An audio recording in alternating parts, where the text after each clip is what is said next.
Friends, in this video session, let us have a look into the zero value entries in Tally application. How to record zero valued entries in Tally application. Yes, now we are going to have a look into the zero valued sales. What is zero value sale? That means where the value of the sale is zero. That's it. Very simple. Zero valued entries. For example, now the available close up quantity is around 40.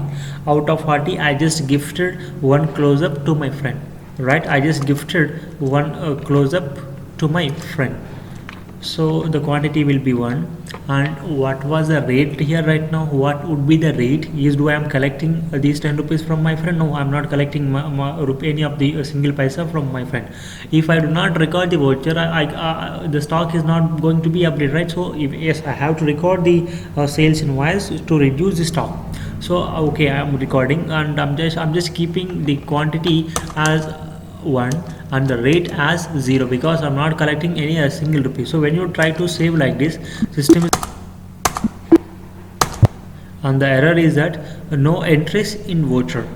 At now when you enter the quantity is 1, and when you just keep when you just kept the rate column as blank, there will be no amount is not going to be calculated. So when there is no value, when there is no amounts in the voucher will be treated as zero valued entry, and by default the system is not accepting zero valued entries. Yes, if you want to accept the entries, very simple, press F11 and go to accounting features.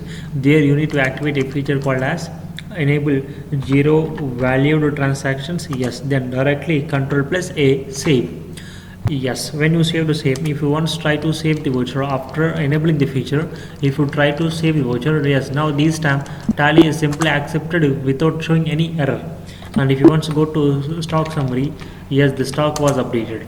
Out of 40, you just gifted one close up to your friend. So this is how we just record a small zero valued entries in Tally application. Thank you.